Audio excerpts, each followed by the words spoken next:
Hai, selamat malam teman-teman.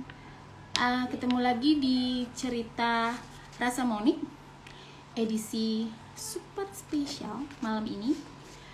Biasanya di minggu malam, sekarang bikin di tengah-tengah minggu. Edisi malam ini bakalan jadi edisi yang buat saya pribadi super spesial. Aku seneng banget malam ini aku akan ngobrol sama satu orang mbak yang buat aku dia sudah sangat mendukung aku, kami di keluarga. Buat saya mbak yang satu ini juga penuh cinta juga sama kami. Malam ini seneng banget bisa ngobrol sama mbak satu ini. Jadi malam ini saya akan ngobrol-ngobrol. Hai Sophie, ngobrol-ngobrol mengenai temanya, judulnya Stronger Together. Mungkin beberapa teman-teman sudah tahu bahwa malam ini saya akan banyak bercerita dan ngobrol-ngobrol sama mbak satu ini. Bercerita dan ngobrol-ngobrol sama mbak satu ini. Oh, nggak ada suaranya, Sof? Sudah ada belum? Sudah ya? Semoga sudah ada suaranya ya, teman-teman. Ngobrol sama mbak satu ini, Mbak Samantha Barbara, Mbak Sam, aku manggil dia. Aku akan undang Mbak Sam sebentar lagi, tapi mungkin sebelum aku ngundang Mbak Sam. Hai, Mbak Sam udah join. Malam ini kita akan cerita banyak, ngobrol banyak tentang perjalanan kita, saya sama Mbak Sam untuk berjuang sama-sama untuk melawan CA ya. Jadi aku akan undang Mbak Sam dulu biar aku bisa langsung ngobrol sama Mbak Sam. Hai Sophie, antingnya lucu. Thank you. Hai. Apa kabar? Aduh, ada tanaman di belakang. Oh ya, kita Harus. ada tanaman. Mbak Sam juga ada tanaman. Iya Sophie, kita plant lover. Iya. Ada temanku Sophie join. Mbak Sam, apa kabar? Baik. Monik, apa kabar? Baik Mbak, kita pakai pink-pink hari ini. Agak pink-pink. Iya, pink-pink hari ini. Jadi teman-teman, Mbak Samantha Barbara, hari ini aku bilang tadi sama teman-teman, cerita Rasa Monik malam ini buat aku sangat-sangat spesial. Aku makasih banget Mbak Sam mau ngobrol-ngobrol sama aku. Thank you banget waktunya. Sama-sama. Iya, jadi Mbak Sam adalah ketua dari Yayasan Daya Darah Indonesia, atau mungkin teman-teman juga familiar dengan Love Pink Indonesia. Nah, jadi malam ini kita akan ngobrol tentang perjalanan seru ya Mbak, perjalanan bahagia buat kami ya, perjalanan senang. Jadi hari ini juga nanti aku juga akan ngobrol sama adikku Mbak Sam gitu. Jadi mungkin aku cerita dulu ya latar belakang kita. Nah jadi Monik sendiri teman-teman itu saat ini aku punya keluarga gitu ya, yang kebetulan kita secara dari mama saya yang kebetulan sudah almarhumah itu juga sudah tidak ada karena kanker juga. Kemudian saat ini juga my lovely sister sedang berjuang untuk kedua kalinya melawan kanker payudara, dan juga saat ini juga sudah ada penyebaran ke beberapa area. Dan kemudian saya juga harus ikut juga menemani anak saya yang saat ini masih berumur 16 tahun. Nah, anak saya juga kemarin sempat terdeteksi tumor ringan, dan tapi memang saat ini juga sudah diangkat, tapi memang ya ini menjadi satu tantangan juga buat saya. Nah jadi ya begitu kurang lebih kalau kita bicara tentang perjalanan saya. Nah Mbak Sam sendiri juga mungkin bisa cerita, kita karena punya kesamaan lah ya Mbak gitu ya di perjalanan ini. Kalau Mbak Sam gimana Mbak? Ya, pertama aku terima kasih sudah diundang hari ini. Yang kedua, perjalanan aku dibanding perjalanan Monik tentunya sangat berbeda, tantangannya juga berbeda, karena Monik di sini adalah supporter, caregiver, ya. Dan luar biasa sekali, saya sangat simpati sekali dengan kondisi yang ada, tetapi setelah berbincang-bincang dengan Monik luar biasa, tangguh, cetar membahana selalu semangatnya, ya.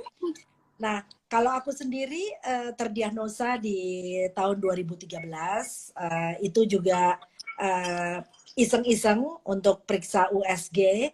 Nah, jadi mungkin pelajaran buat teman-teman di sini adalah sebagai perempuan kita wajib untuk melakukan sadari setiap bulan, terus melakukan screening setiap tahun.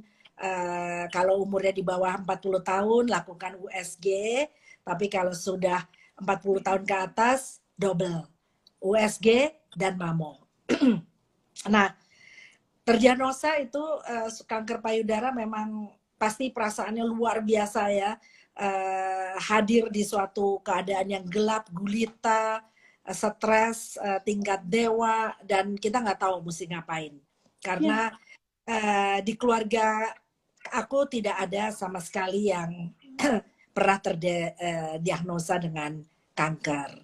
Jadi ini merupakan suatu hal yang surprise, yang surprise-nya luar biasa. Nah, dari tahun 2013 tentunya saya terdiagnosa dengan stadium payudara stadium 2B, melakukan tanpa menunda-nunda, berkonsultasi langsung dengan dokter onko, dan harus dioperasi.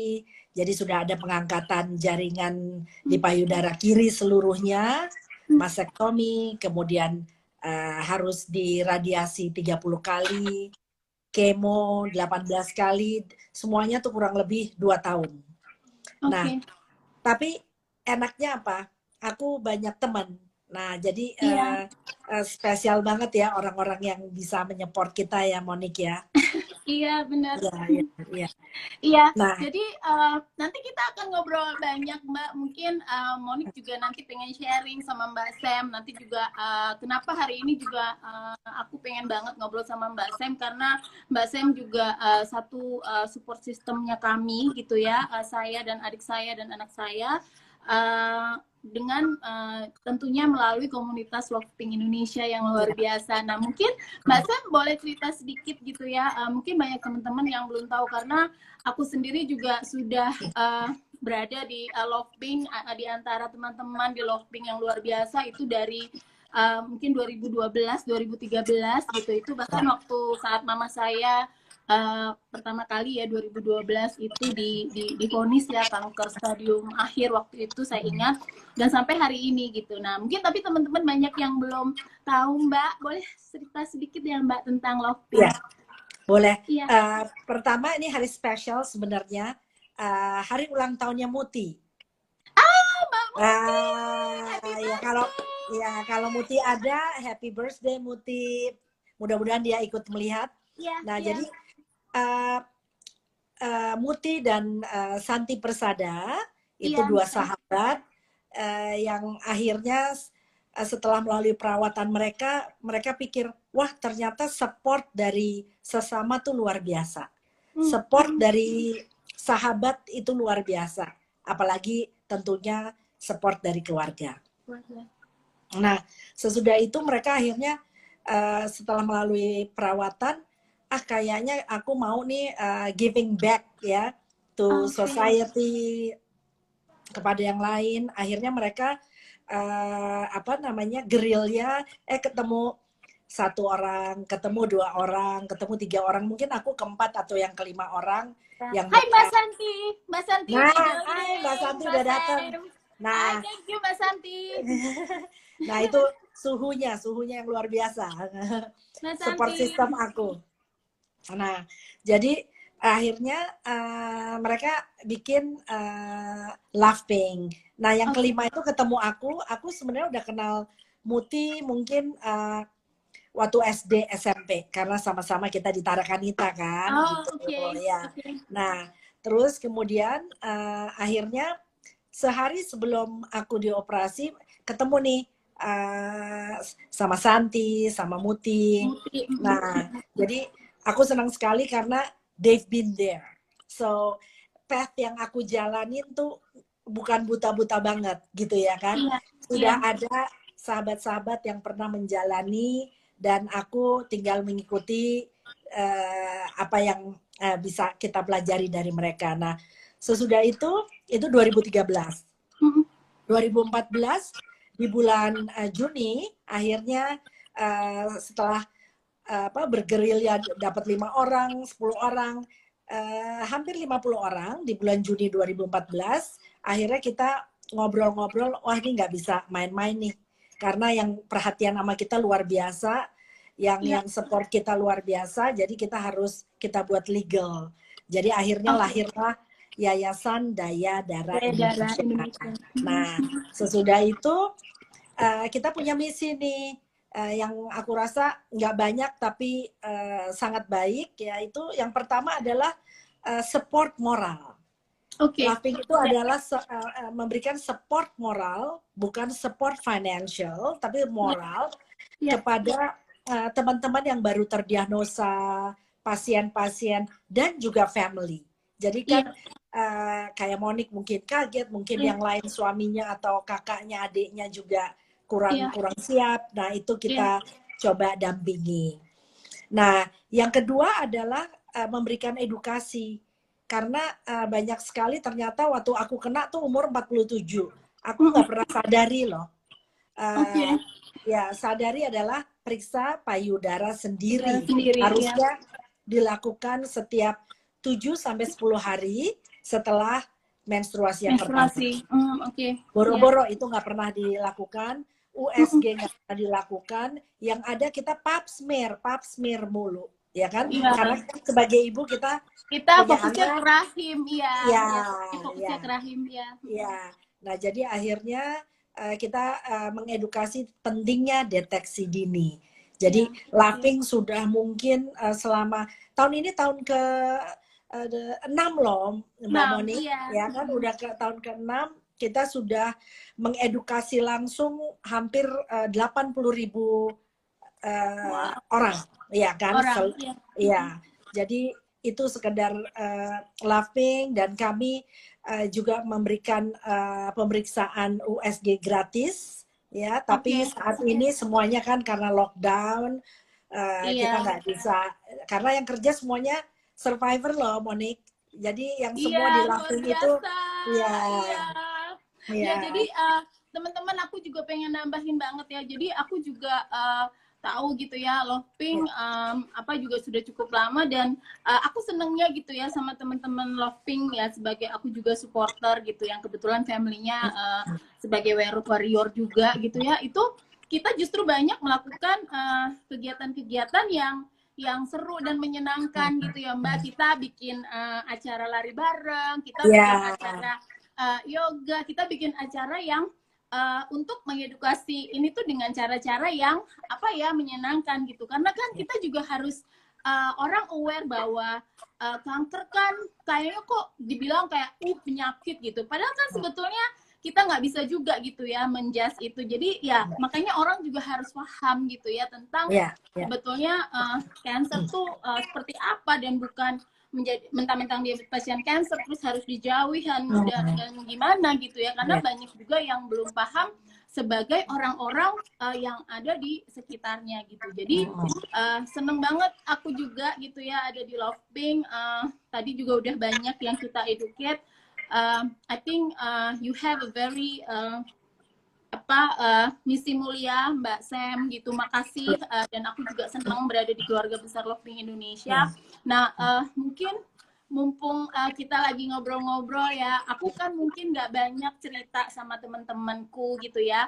Mungkin nggak banyak yang tahu cerita apa ya, mungkin kurang lebih cerita sebenarnya gitu yang terjadi sama aku gitu ya. Nanti mungkin Mbak Sam juga bisa cerita gitu ya. Tapi mungkin kalau aku sedikit mau sharing ke teman-teman tentang perjalanan aku gitu ya, sebagai caregiver, sebagai supporter. Jadi memang 2012 itu, waktu itu mamah itu pertama kali terdeteksi kanker payudara, tapi beliau juga sudah stadium akhir waktu itu Mbak Sam. Iya.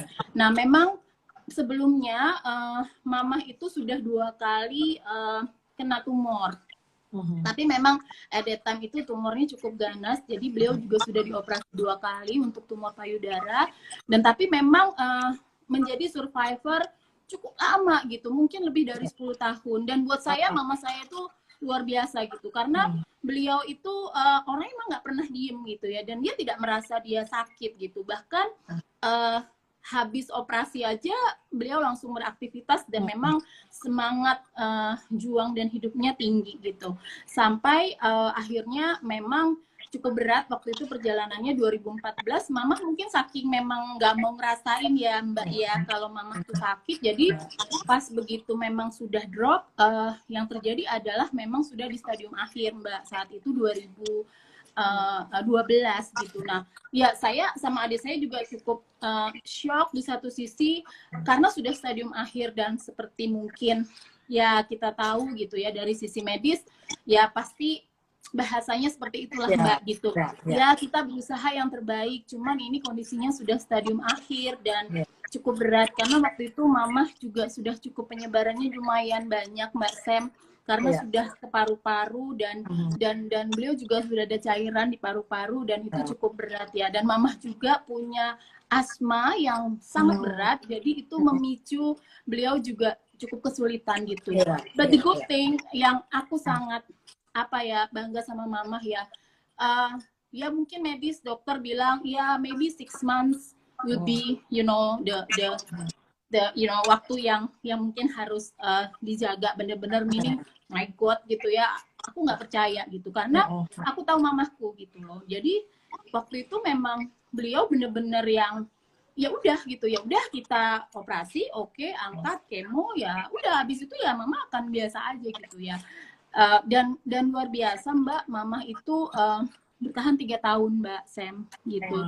Dan buat aku itu luar biasa. Dan memang tapi ya kita tahu Mbak bahwa ya kecepatan pertumbuhan kanker itu kan juga mama kalah cepet ya, untuk sebisa mungkin beliau sangat kuat gitu ya. Tetap waktu itu memang sudah kondisinya udah cukup udah digrogotinnya udah cukup parah, dan setelah kurang lebih 3 tahun, nggak lama selama mau ulang tahun itu mama akhirnya nggak ada gitu ninggalin kita. Tapi kami saya sendiri waktu itu merasa sangat bersyukur karena mengambil pilihan tepat, karena 8 bulan terakhir Mbak sebelum mama nggak ada itu saya masih punya waktu untuk benar-benar keluar dari pekerjaan dan menemani mama gitu. Tapi memang betul teman-teman bahwa apapun bisa terjadi, keajaiban bisa terjadi, bahwa semangatnya mamah waktu itu Mbak Sam yang luar biasa gitu ya. Nah memang betul Monique sendiri sebetulnya secara ya genetik ada gitu, karena dari eyang ya Mbak, eyangnya ibunya mamah itu kanker paru-paru, lalu kemudian mamah kanker payudara, kemudian ada penyebaran. Dan kami sendiri kayak saya sama adik saya sebetulnya karena tahu kami berpotensi, kami juga cukup teratur lah gitu ya, melakukan pemeriksaan screening betul. Tapi memang dalam perjalanannya 2014 adik saya itu terdeteksi gitu. Nah jadi waktu itu kanker payudara sama kayak Mbak Sam ya, di stadium 2B waktu itu. Cuma memang tidak sampai full pengangkatan. Nah, at that time sih adik saya cukup Ya, buat saya sih sama gitu ya, kayak mama saya, dia sendiri apalagi gitu ya, nggak pernah mau dianggap sakit sama Ya, sekali. Dia ya, cukup independen, bahkan Mbak Sam, dia itu untuk kemo aja mungkin pertama kali doang yang saya nganterin. Abis itu dia naik Gojek, dia berangkat sendiri, kemo pulang ya biasa, kerja juga biasa gitu. Jadi ini gila nih anaknya, bilang gitu ya, maksudnya. Tapi memang aku pun pada saat karena dia juga begitu semangat, aku juga oke, nggak apa-apa gitu, karena buat aku adalah aku nggak boleh membuat dia kayak sakit. pesakitan. Ya. Terus aku yang kayak wah harus gimana, pada saat bilang enggak mbak aku bisa, oke, then you go gitu. Nah jadi memang itu yang terjadi gitu ya saat itu. Tapi memang yang aku juga rasakan gitu ya mbak, bahwa mungkin nanti Mbak Sen bisa nambahin sedikit ya sebelum aku ngelanjutin cerita. Kadang-kadang kita harus tahu bahwa pejuang ini tuh semua luar biasa gitu. Karena setidaknya saya merasakan itu di mama sama adik saya. Gitu nggak sih Mbak Sen? Ya, yang pertama tentu menjalankan perawatan kanker itu nggak mudah, ya. Iya. Aku bisa mengerti ketika mama setelah 10 tahun ternyata kambuh kembali, itu juga rasanya luar biasa. Di sini saya udah lihat beberapa teman juga yang sudah pernah kekambuhan, itu tuh tidak mudah. Yang kedua, apa namanya, ketika kita bicara genetik, nah ini sangat sensitif menurut aku, ya. Ada beberapa cerita-cerita ibunya akhirnya merasa berdosa karena membawa ini untuk putri atau putranya, ya. Nah, saya rasa kita juga, aku mau sharing aja sama teman-teman di sini, yang namanya sakit kita kan nggak tahu, ya. Kelahiran kita apa adanya juga, ya kita harus accept, ya. Dan having cancer kita juga nggak boleh nyalain siapa-siapa, ya. Jadi memang itu harus di accept, kita jalanin, ya. Kita special one, ya sudah, itu yang penting banget. Sehingga kita dalam menjalankan perawatan juga nggak penuh dengki, nggak penuh amarah, karena berapapun uang yang kita keluarkan, ketika jiwa kita, perasaan kita apa namanya tidak stabil, itu sayang banget, ya. Pengobatan tuh sia-sia. Nah, jadi kembali lagi, aku rasa pejuang-pejuang, saya salut semuanya kepada para pasien yang punya semangat hidup yang luar biasa. Memang ketika awalnya pasti semua yang kita tanya teman-teman di Laughing semuanya, apa yang tersirat ketika kita divonis kanker, ya? Mati. Itu yang tersirat di kita adalah mati, ya kan? Tetapi setelah aku review, kematian itu adalah memang untuk semua orang. Ya. Jadi kita nggak usah ngiri, ya kan? Hari ini kapan saja kita bisa dipanggil, ya bisa dipanggil. Yang penting kita kemudian bertanya kepada teman-teman yang baru didiagnosa, ada nggak bisa timbulkan semangat nggak? Apa yang bisa membuat kalian atau Anda menjadi semangat kembali? Iya. Itu harus punya. Kalau nggak punya, serem, agak susah, ya. Ya, jadi harus ada hooknya. Why do you wanna live? Purpose-nya mesti ada, ya. Jadi kalau kayak aku tentunya aku nggak mau pergi dulu, Tuhan, ya kan. Aku mau lihat anakku dulu sampai besar, sampai segalanya. Jadi anak adalah nomor satu. Nah, itu yang pertama. Jadi teman-teman yang di Laughing memang syukur puji Tuhan, mereka mempunyai semangat yang luar biasa karena memang mereka tahu saya harus sembuh untuk sesuatu. Iya. Nah, mungkin ini juga yang tadi benar banget yang Mbak Sam bilang gitu ya. Nah, tadinya ini juga perjalanan yang buat saya juga pastilah gitu ya, saya nggak bisa bohong bahwa ini juga cukup membuat saya shock juga. Jadi itu belum selesai Mbak Sam gitu ya. Nah tadi setelah adik saya itu 2014 kemudian didiagnosa 2B, saya bilang nggak apa-apa ya kan, masih 2B, masih bisa banget kita sembuh gitu. Dan memang perjalanannya puji Tuhan adik saya survive gitu ya. Jadi setelah melakukan treatment survive sampai memang ya kembali lagi gitu ya. Tadi Mbak Sam bilang kita juga nggak pernah tahu gitu ya. Kemudian 2018 itu ada gejala-gejala baru yang akhirnya menunjukkan adanya penyebaran gitu ya. Jadi 4 memang tahun kemudian ya. 4 tahun iya, kemudian. itu setelah kurang lebih ya 3-4 tahun kemudian. Nah, dan sekarang adik saya juga masih menjadi warrior gitu ya, yang sedang menjalankan treatment itu karena memang secara dari sisi yang di payudara mungkin sudah tidak ada penyebaran, namun ya kita mungkin tahu ya bahwa itu bisa menyebar juga ke organ tubuh lainnya gitu. Dan juga saya hari ini nanti Anggi akan join Mbak Sam, aku senang dia hari ini kondisinya sebentar lagi dia akan join. Cuman mungkin sebelum Anggi join masih belum selesai juga Mbak. Yang cukup membuat aku sangat-sangat syok waktu itu adalah tahun 2018 ya. 2018 itu jadi selain Anggi nggak lama kemudian itu anak saya Mbak gitu ya, umur 16 tahun gitu. Jadi at that time kakak juga terdeteksi gitu ya ada benjolan di payudara dan itu ternyata adalah kategorinya tumor ringan gitu. Tapi memang karena kita juga kebetulan juga bertemu dengan dokter yang sama gitu ya, saya juga percaya sama beliau. Ya saya sempat shock karena apa gitu, dok, masa sih anak umur 15-16 tahun sudah bisa terdeteksi gitu ya tumor maupun cancer lah, apapun itu tumor lah, even though it's just a tumor gitu.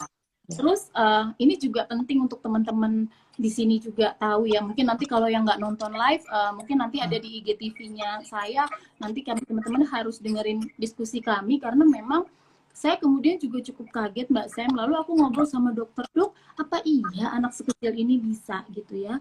Ternyata menurut dokter, waduh banyak banget Monik gitu. Bahkan dari 14 tahun pada saat dia sudah menstruasi, itu banyak banget yang kena tumor, walaupun memang kategorinya tumor ringan gitu, dan banyak juga yang sudah melakukan pengangkatan tumornya itu gitu, operasi betul. Nah, dan is okay sebetulnya, nggak apa-apa. Yang penting memang akhirnya ya mungkin kan karena masing-masing orang kan hormonnya berbeda ya gitu, mungkin dia cukup tinggi dari sisi hormonalnya, jadi memang harus lebih dijaga.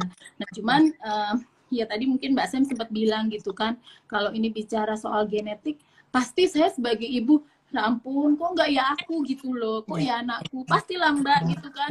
Cuman kan memang, tapi aku sangat-sangat blessed gitu ya, bersyukur anakku juga luar biasa, kakak tuh luar biasa. Mungkin karena kami juga besar gitu dan terbiasa juga bersahabat dengan kanker, mungkin dari mama gitu ya, anak saya juga tahu gitu ya, jadi dia juga luar biasa, dia ikutin gitu ya apa yang harus dilakukan, prosesnya, dan it's okay gitu. Saya bilang nggak apa-apa Kak gitu ya, yang penting memang kakak ya bagus gitu, artinya kakak dari muda juga sudah punya kebiasaan hidup sehat gitu, artinya diambil sisi positifnya gitu Mbak gitu.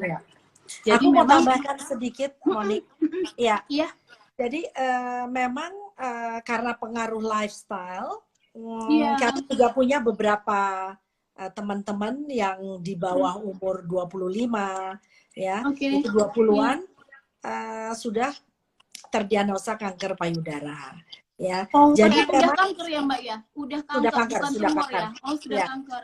Sudah kanker. Nah, oleh karenanya memang kita terus sering sekali memberikan edukasi di sekolah-sekolah SMA, ya, karena SMA itu secara penalaran secara penerimaan edukasi mengenai payudara sudah lebih mudah dicerna, dan sebenarnya ini bisa merupakan salah satu masuk di dalam kurikulum lah ya. Di beberapa sekolah di luar negeri itu sudah, jadi setiap berapa bulan mereka harus ada catatan dari ibunya yes, anak saya Oke. sudah melakukan sadari. Karena apa? Oke. Mungkin kalau di luar negeri kan ada insurance ya. Iya, Kalau dia iya. tidak melakukan kalau tidak melakukan screening atau sadari, itu premi bisa naik. Jadi itu Oh, sebenarnya bagus sekali gitu ada ya. bagusnya, iya, Iya. iya. Jadi makanya kami Hai, dari hai Mas Sulung. Mas Selamat siang Mas Sulung. Sulung. Ya Hai, how are you ampun. Mas? Thank you Mas udah Sulung. join Mas Namaste, Sulung, Mas. namaste. Makasih. Ina Sumantri, ada semuanya. Hai Mbak Wah, Ina, thank Laping, you. Laping semua hadir. Iya, iya. Nah, jadi Ya, memang penting buat millennials ya, millennials milenial, juga iya, iya. mengetahui pentingnya deteksi dini. Karena Betul. lifestyle mereka kan mungkin lebih serba cepat, Iya. serba on click, ya kan, semuanya Instan loh Mbak, generasi instan instan, banget ya kan, kan. iya, iya. Nah, itu makanan-makanan sangat Iya, penting dicermati, ya. iya, betul, betul. Itu, Jadi ya. memang ini juga artinya, tapi saya ya Mbak, kalau saya melihat perjalanan ini tuh, kalau saya sih benar-benar ini anugerah ya, bukannya apa-apa gitu ya, tapi memang saya tahu gitu ya, saya punya adik, saya punya anak, saya punya mamah dulu almarhumah yang luar biasa gitu, dan buat saya ya perjalanan mereka itu ya menguatkan saya juga gitu. Nanti kita cerita ya di Ya, belakang ya, ya, kita ada ya, berita soal support, tapi aku mau ngajak adikku dulu. ya. Saya Yeay. Hai. Makasih teman-teman. Ini adikku yang luar Iya. biasa. Jadi hari ini dia lagi berjuang lagi untuk yang kedua kalinya. Tapi seperti tadi aku udah bilang, dia sangat hebat. Mungkin Anggi mau cerita nggak sesuatu sama teman-teman? Semua, salam kenal teman-teman di Loving dan teman-teman semua yang hadir di sini. Saya Anggi, adiknya Monik. Untuk warrior kedua kalinya. Yes. Iya. Iya, Iya. iya.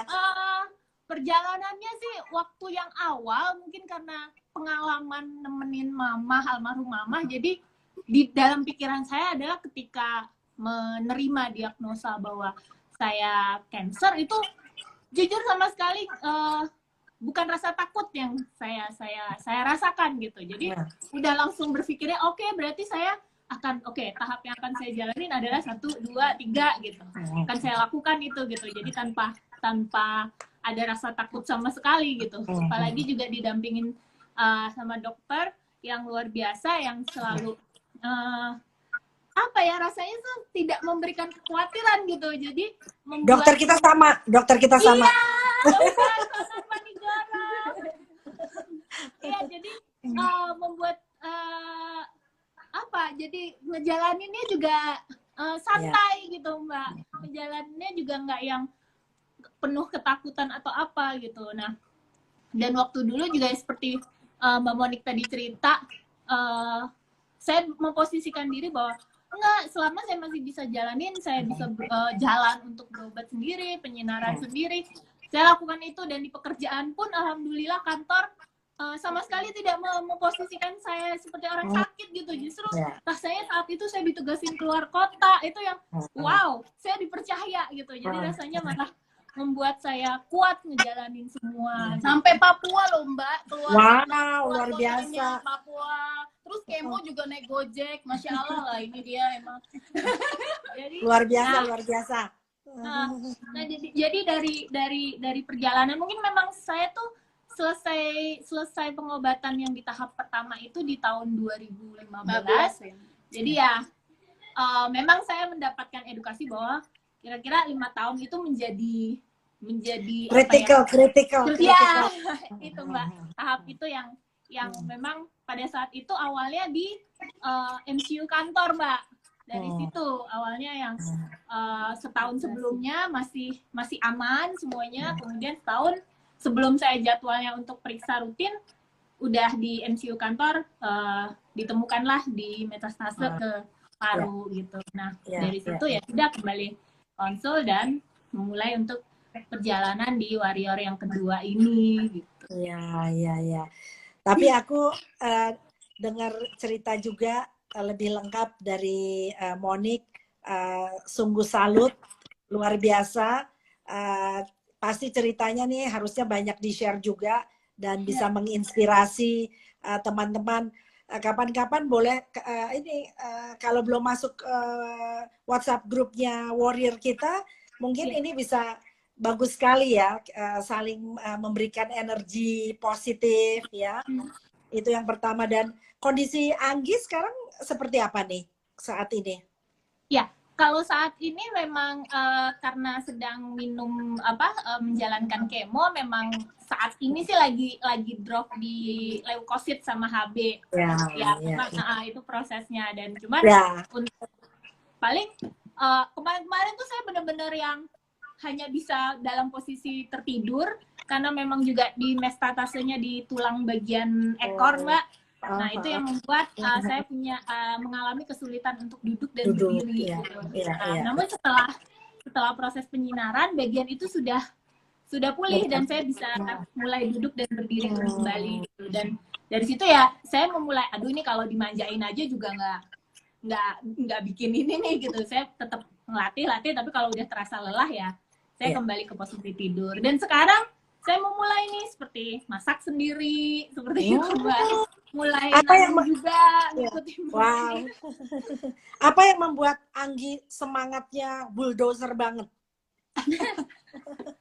Karena jujur dari sisi pribadi ini ada kesempatan kedua yang menurut saya pastinya saya punya kekuatan yang lebih di posisi di kesempatan ini, dan pasti saya percaya semesta semua yang akan mendukung. Dan memang segala ketakutan saya di awal yang ketika saya mengalami kedua kali ini, saya cuma bilang sama kakak saya, Mbak, saya serahkan semua kepada kamu, saya sudah nggak bisa sendiri, jadi tolong dibantu diaturin gimana caranya. Sampai waktu itu pertama kali jadwal dokter juga kakak saya yang ngurusin semua gitu, karena memang secara fisik saya sadar gitu bahwa wah, kalau saat ini saya nekatin untuk apa-apa saya lakukan sendiri kayaknya juga sudah terlalu memaksakan diri gitu. Jadi di sini ya saya kemudian akhirnya teman-teman kantor terutama juga yang sangat memberikan support luar biasa, yang ya akhirnya saya hanya percaya saya pasti dikasih kekuatan untuk menjalankan ini. Yang pasti ada 2 anak saya cowok-cowok semua yang masih pingin banget saya temenin sampai mereka besar. Iya, iya. Ini luar biasa sekali loh Mbak Anggi, karena pelajarannya apa? Banyak seringkali pasien yang mungkin mencoba gagah berani dan takut bilang I'm tired, I'm weak, I need you, I need your help. Nah itu kadang nggak mudah ya. Dan ketika kita bilang gue udah nggak sanggup, tolong dibantu, I need your help, itu sebenarnya part of your body juga healing ya, karena kan lebih relax. Dan bukan berarti kita sebagai patriot terus kemudian nggak boleh nangis, ya kan? Nangis itu bagian dari healing, ya kan? Iya, itu jadi, betul. Iya, jadi kita ya harus apa adanya. Ya itu tadi, kita udah accept kondisi kita dan kita berpasrah. Dan ketika bukan pasrah terus males di pojokan ya, tapi maksudnya pasrah tapi usaha terus gitu. Nah itu penting banget buat teman-teman pasien di luar sana yang bisa bilang aku udah nggak bisa nih. Nggak bisa bukan berarti nggak mau maju, tapi tolong ya kamu anak-anak dibantu dulu, aku mau tidur dulu, aku capek, ya kan, seperti itu. Dan ini berlaku juga untuk caregiver loh Mbak Monique ya. Nah itu penting banget karena kita kan juga nggak bakal bisa bantu yang lain ketika kita tense and you have your own problem, ya kan? Mungkin fokusnya juga mesti dibagi antara ke Anggi dan ke Beata atau Bella, lupa. Dita, ya kan? Nah jadi sebagai caregiver aku juga belajar, sayang next time kita bisa undang Mas Elmo Pragawan 80 tahun ya. Nah, Iya, iya. Mas Elmo itu memang sudah menjadi caregiver lama ya, dari ayahnya, ibunya, dan ada sahabat kita Mbak Ira itu yang 10 tahun juga harus didampingi. Tapi dia bisa bercerita bahwa caregiver juga tetap manusia yang butuh space untuk dia di charge. Jadi buat caregiver di luar sana juga harus bisa, oke, I need a break, ya kan? Oke, gua 2 hari boleh nggak charging myself dulu. Jadi bukan berarti kita dianggap menjadi egois, ya kecuali suasananya lagi nggak memungkinkan ya. Tetapi baik pasien atau caregiver harus bisa jujur untuk kekuatan dirinya sendiri itu sih.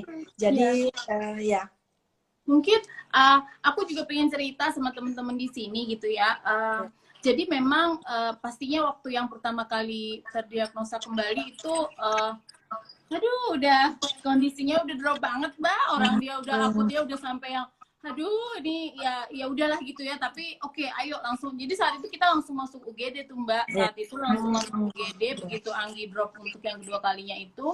Lalu sampai menjelang lebaran tuh kita di rumah sakit masih. Jadi terus dia bilang, waduh ini kita harus lebaran di sini nih Dek, kamu harus lebaran di sini nih gitu ya, maksudnya. Terus tapi kemudian akhirnya ya puji Tuhan itu di rumah sakit ya membuat at least secara kondisi dia lumayan stabil. Lalu juga habis itu kita sempat sebelum pulang kita infus tulang ya waktu itu, dan akhirnya pulang dan bisa rawat jalan gitu ya. Itu juga kita bersyukur akhirnya Anggi juga bisa lebaran di rumah setidaknya bareng anak-anak. Tadinya kan aduh masa anak-anak mau dibawa ke rumah sakit juga kan ngeri ya Mbak ya gitu. Nah makanya puji Tuhan akhirnya bisa lebaran juga di rumah sama anak-anak. Nah tapi memang tadi yang menarik adalah pastinya perjalanan pengobatan kedua buat Anggi pasti jauh lebih berat ya, karena kan memang karena sudah ada penyebaran dan cukup banyak juga di paru-paru dan tulang belakang.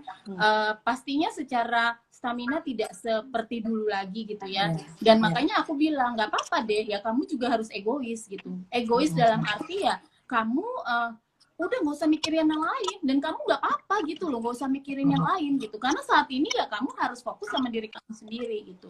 Nah kemudian ya saya juga pun mendampingi, bukan berarti terus membuat dia kayak kesakitan, enggak gitu ya. Buat saya adalah ya saya akan standby anytime gitu ya, tapi saya juga memberikan ruang buat Anggi untuk tetap melakukan apa yang harus dia lakukan, walaupun tetap dikit-dikit harus saya cerewetin ya Mbak gitu. ayo nggak usah pikirin, ayo gitu kan. Nah, tapi satu hal yang justru aku sekarang nih sedang nyuruh dia adalah ya udah kamu masakin aku dong gitu. Masaknya enak Mbak, saya nggak bisa masak. Jadi aku seneng banget soalnya dia seneng masak. Jadi dia tuh ada momen di mana dia nggak bisa makan Mbak. Jadi kan memang minum obat itu kan bikin nggak ada nafsu makan. Lalu dia nggak bisa makan. Udah kamu mau apa? Udah ribet minta ini nggak bisa. Ya udah sana masak. Ya udah aku mau masak.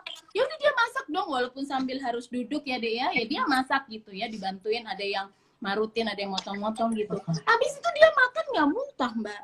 Hasil masakannya sendiri gitu. Terus dia bisa masakin, ya udah Mbak aku udah masak, oke gitu ya udah, terus dia ngirimin aku gitu loh. Nah terus juga jadi dia memang justru itu gitu ya. Malah kalau misalnya cuman terus diem dan segala macam ya akhirnya fokusnya ke kalau lagi nggak enak. Terus juga misalnya sesekali ya, walaupun memang of course dengan protokol ya, kita juga hati-hati pada saat kita mau keluar rumah juga. Kami ya sekali dua kali juga nongkrong gitu ya, kayak kemarin malam minggu kita nongkrong sebentar makan bakwan di Kemang gitu ya. Jadi habis itu udah pulang gitu. Jadi memang kami sendiri, benar kata Mbak Sam tadi gitu, bahwa saya dan dia sekarang ya pokoknya ya kita lakukan tetap ya seperti biasanya aja gitu ya. Dan adik saya juga lagi saya kerjain Mbak Sam, karena saya sekarang juga kan kebetulan sudah kerja sendiri sementara ini. Jadi saya suruh bantuin mikir Mbak. Jadi kalau saya brainstorming saya suruh dia mikir biar pikirannya bantuin ide-ide ya kan Mbak. Jadi itu dan saya rasa itu cari terbaik ya, karena memang intinya kita harus sama-sama gitu ya, dan makanya aku tuh pengen sharing banget ke teman-teman bahwa ya it's okay gitu loh, nggak ada yang perlu dikhawatirin gitu. Dan mungkin hari ini juga saya nanti juga Anggi pengen ngucapin yang sangat-sangat Ya. berterima kasih gitu ya buat semua, karena tadi Anggi bilang waktu menjadi warrior kedua kalinya ya kita sangat yakin gitu ya bahwa semesta pasti akan mendukung kami gitu ya.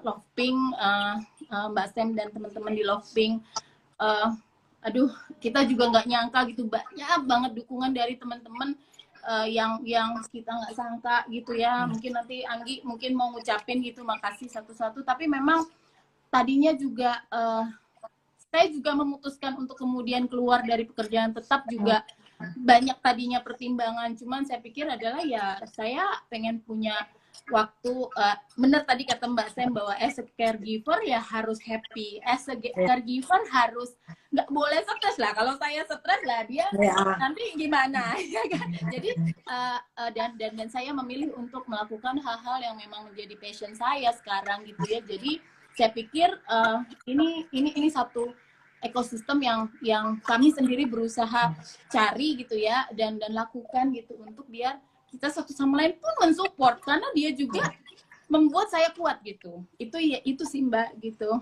Ya. Jadi di sini kita belajar bahwa support system itu penting sekali ya.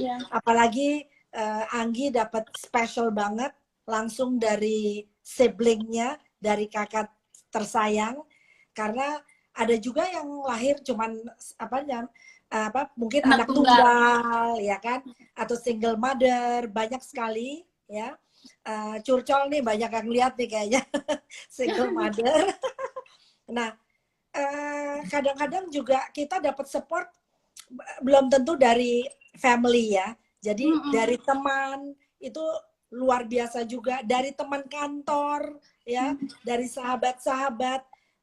Jadi di sini kita menjadi kuat, kuat sekali, dan buat pasien-pasien yang di sana mungkin merasa sendiri, aku rasa bisa bergabung dengan Love Pink ya, karena kita udah jadi kayak saudara, dan itu penting.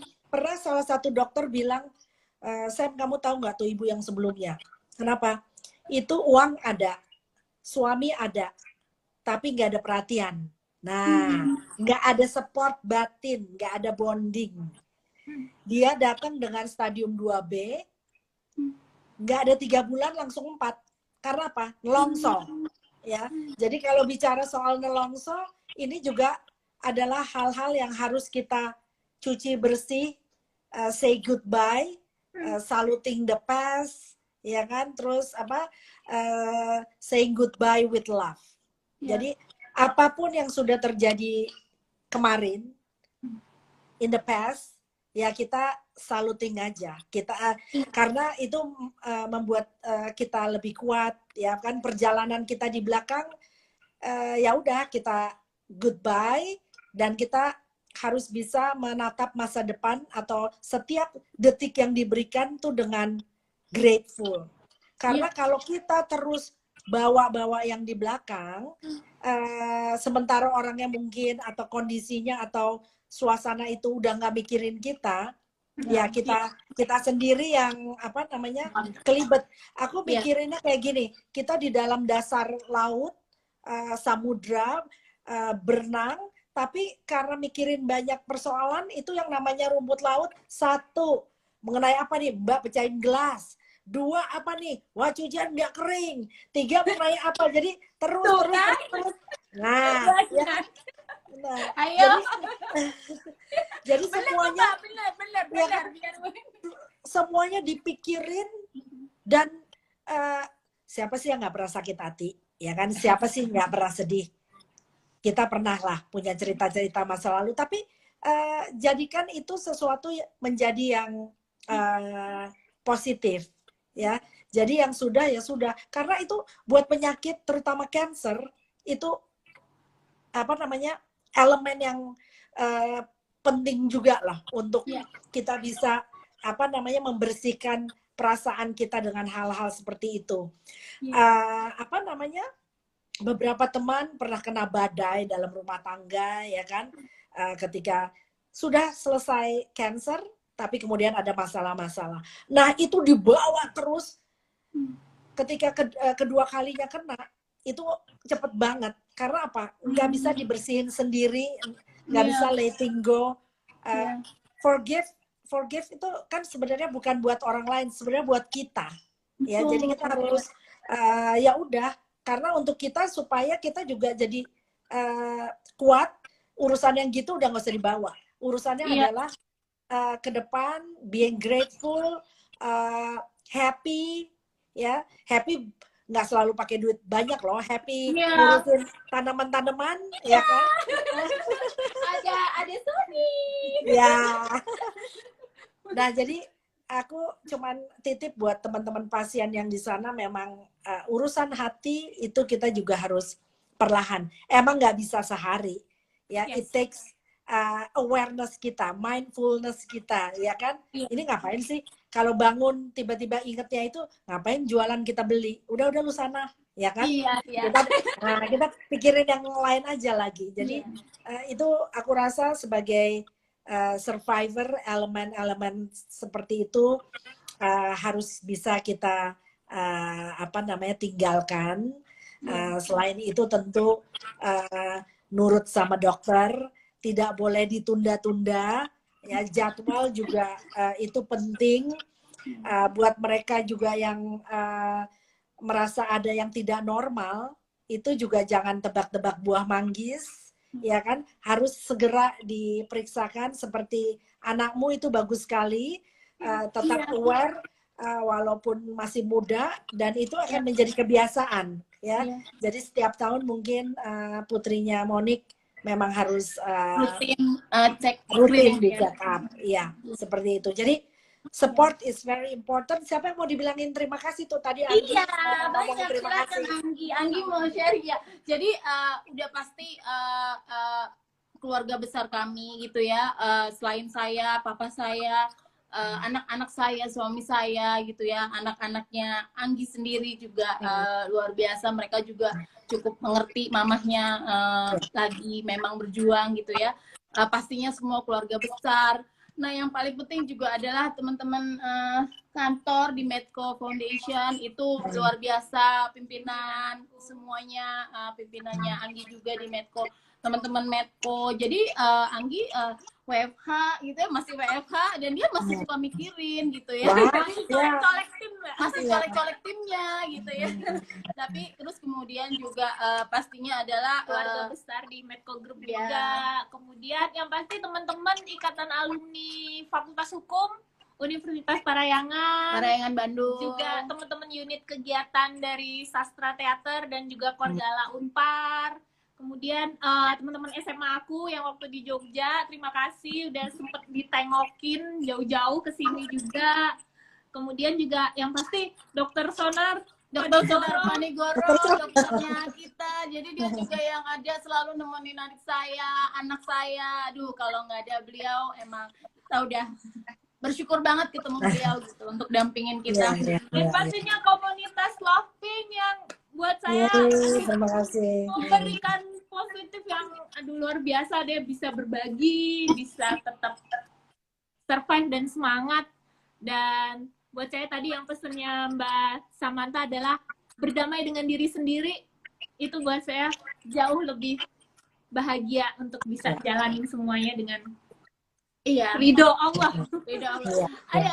Aku bilang gitu, Anggi gitu ya, aku semuanya, kita keluarga gitu, teman-temanmu tuh udah dukung kamu gitu ya. Ya masa kamu sendiri gimana gitu? Kamu yang membuat kita kuat, kita yang membuat kamu kuat gitu. Jadi kita harus sama-sama, karena nggak bisa juga cuman kami mendukung, tapi Angginya sendiri juga nggak sama-sama. Jadi emang kita harus sama-sama. Tadi kata Mbak Sam bilang bahwa as a caregiver challenge-nya juga sama gitu ya. Aku juga akan menjadi kuat kalau adikku kuat, anakku kuat, dan sebaliknya gitu. Jadi kami juga tetap ya seperti tadi Mbak Sam bilang, lakukan apa yang membuat kita senang. Kita juga harus bahagia, kita juga harus bisa, ya udah deh kamu hari ini aku tinggal dulu ya, aku mau ngapain gitu ya. Itu juga penting untuk aku tetap bisa melakukan hal-hal yang aku sukai gitu kan. Jadi memang ya itulah yang kita jalankan sekarang. Dan mungkin satu Mbak yang aku juga melihat bahwa aku melihat ini adalah aku dapat anugerah gitu Mbak. Aku dengan pengalaman aku dari mama, adikku, dan kemudian challenge juga buat aku mengurusi anakku ke depan adalah yang nggak semua orang dapat anugerah untuk mendapatkan perjalanan pengalaman ini. Dan aku melihatnya kebalik gitu. Aku lebih hebat karena aku punya pengalaman ini gitu. Jadi aku melihatnya bahwa makasih Tuhan udah ngasih aku jalan ini dan ini aku akan belajar gitu ya, bisa nggak aku menjalani ini gitu. Dan buat aku anugerah itu kan juga termasuk bagaimana kita bisa menjalani semua tantangan dan cobaan ya Mbak ya, gitu. Aduh, luar ini biasa kita banget, luar biasa banget, ya kan? ngobrol-ngobrol udah tinggal 6 menit Mbak. Iya loh, iya. Pokoknya kalau Mbak, dari saya mau aku, ngomong apa pesan buat kita semua di sini? Yang pertama, Anggi bersyukur sekali punya supporter yang luar biasa, yang 24/7 udah commit meninggalkan semuanya yang mungkin ya dicintai juga ya, pekerjaan, pergaulan dan segala macam. Tapi at the same time, Monique juga punya partner yang luar biasa, karena semangatnya Anggi itu nggak main-main ya. Walaupun kalau kita capek kita harus bilang capek ya, nggak mau masak ya nggak mau masak, tapi karena kan nanti aku suruh masak yang kedua Mbak, kayaknya masakan yang kedua kurang enak ya gitu. Udah iya kurang enak, ntar lagi nyoba ya. Gitu, harus ya jujur, jadi kan, Mbak, harus jujur. Jadi kalau memang bisa dilakukan harus happy kita lakukan, tapi kalau tubuh kita bilang nggak bisa, gue mau muntah, gue mau ini, ya udah tidur aja, nggak usah gagah-gagahan, itu sih penting ya. Yang lainnya saya senang sekali diundang menjadi bagian perjalanan Anggi dan Monique. Pokoknya anytime colek aku, Laughing is always there for you. Dan juga buat teman-teman di luar sana, jangan lupa sadari screening penting sekali. Iya. Itu sih dari aku. Dan juga nambahin dikit dari Mbak Sam bahwa ya udah nggak apa-apa. Kalau kemudian terdeteksi di stadium berapapun, ya udah kita mulai jalani, nikmati, ya nggak usah takut apa-apa gitu loh. Karena kalau Tuhan itu ngasih sesuatu, itu mungkin rencana baik, itu pasti rencana baik. Dan bagaimana kita bereaksi atas itu aja sih Mbak gitu. Jadi jangan melihat wah ini Tuhan ngasih hukuman cobaan gitu. Ada rencana baik setelah ini gitu, atau pasti ada hikmah baik dari semua ini. Jadi kami sendiri juga saling menguatkan untuk melihatnya dari sisi itu Mbak gitu. Dan buat teman-teman, beneran itu deteksi dini sangat-sangat, dan aku juga bersyukur untuk anakku juga aku udah bisa tahu itu dari dini. Jadi aku juga punya kesempatan masih sangat panjang untuk bisa menjaga dia lebih baik gitu. Dan akunya juga tadi gitu ya, juga harus kuat gitu, akunya juga harus semangat ya, karena aku punya orang-orang yang memang membuat aku kuat juga gitu loh. Jadi ya aku juga kuat karena mereka kuat Mbak, seperti itu. Luar biasa. Stronger together Mbak. Ya, stronger together, pasti. Iya Mbak, thank you banget sekali thank you ya. Thank you banget teman-teman yang udah lihat kita di cerita Rasa Monique. Sangat spesial malam ini aku akhirnya bisa mengajak Anggi, Mbak Sam juga, teman-teman yang udah hadir. Nanti kalau yang nggak sempet nonton, ada di IGTV aku, nanti boleh dilihat obrolan aku. Bukannya kenapa-napa, tapi aku merasa perlu share ini ke teman-teman semuanya juga, teman-teman di Loving, karena memang ya it's okay. Ya kita jalani, kita nikmati, dan kita harus percaya gitu. Tuhan pasti di ujung punya rencana baik buat kita. I love you, Masa. I love you so much. Bye.